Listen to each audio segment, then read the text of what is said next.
When Sophia finally came home that night, the clock had already slipped far past midnight. The mix of her perfume and the sharp trace of alcohol clung to her clothes, a scent she made no effort to disguise. She didn't meet my eyes. Instead, she tossed her bag onto the couch, slid out of her heels, and with a sly grin remarked, "Be grateful I even bothered to come back." Her words rang in my head like bullets ricocheting through a quiet room. Grateful? Grateful for being treated like a stranger in my own marriage? For ignoring the lipstick smudges that didn't belong to her? I swallowed hard, forcing down the rage rising in my chest. Memories of our vows flickered. Nights when we drifted to sleep holding hands, whispering about the life we'd build together. But those memories belonged to a different world. Now all that remained were suspicions, silence, and a wife more devoted to her late-night work than to the man she once chose.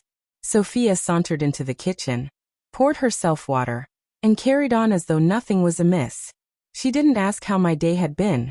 She didn't notice the dinner I had prepared hours earlier, left cold on the table. She only glanced at it, let out a quiet laugh, and muttered, "You should really stop waiting up for me."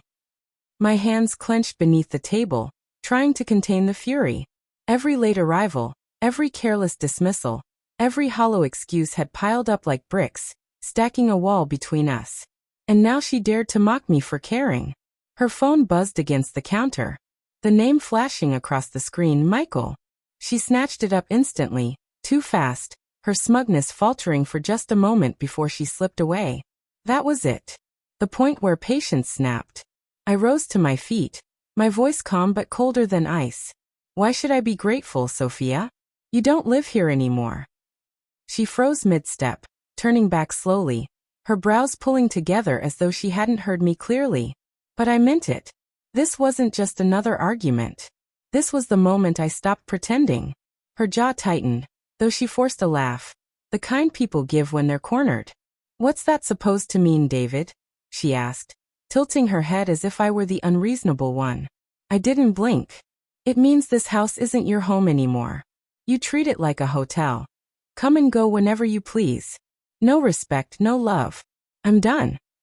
For the first time in months, panic cracked through her mask. She set the glass down too hard, water spilling over the rim. "Don't be dramatic. You're overreacting. I'm just tired." But I didn't believe it. Not after weeks of excuses, her coldness in bed, her sudden busyness whenever I asked for time together. Not after seeing her hide messages every night as her phone lit up. I stepped closer, my tone low but sharp. "Tired people don't come home reeking of another man's cologne." Her face drained of color. She tried to scoff, but her voice broke halfway. "You're paranoid, David. You twist everything." I shook my head. "No, Sophia. I've twisted myself into knots for years. Trying to please you, to believe your lies, to hold on to something already dead. But tonight you gave me clarity. You said I should be grateful you came home. That told me everything." Her arms crossed, though her trembling hands betrayed her. "So what? You think you can just throw me out? After everything we've built?" A bitter laugh escaped me. "Everything we built? You've been tearing it down piece by piece. I've just been living among the rubble." For once she had no reply. The silence grew heavy between us, carrying truths neither of us could deny. Her phone buzzed again. "Michael." She looked at it, then at me, conflict written across her face. That was the final nail. I pointed to the door. "Go to him. You've been gone for a long time already. Tonight just makes it official." Her lips parted, but nothing came out. For the first time in years, I felt something lift from my chest. The chains of her control loosened. Her moods would no longer rule me. Her silence would no longer punish me. Her scraps of affection would no longer keep me begging. "You don't mean that," she whispered, her tone suddenly soft, almost pleading. "David, we can fix this." I shook my head. "No, Sophia. You can't repair something you never valued. I begged you for truth, for closeness, for respect. You gave me lies, excuses, and smirks at midnight. That isn't marriage, it's cruelty." Tears welled in her eyes, but I wasn't moved. I had seen them before, every time she needed me to forgive and forget. Tonight, I was done playing the fool. I picked up my phone, unlocked it, and showed her the screen. I had already discovered the messages. Her promises to Michael about leaving soon. Her gasp cut through the room. "You went through my phone?" she demanded, face flushing red. I let out a hollow smirk. "No, Sophia. He sent me the screenshots himself. Your lover respects me more than you ever did." Her face drained white, her composure splintering.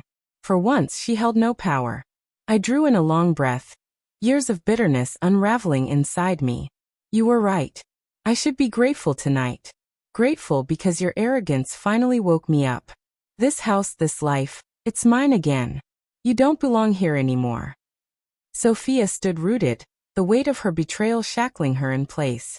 I walked past her, pulled the front door open and held it wide. "Go." And she did.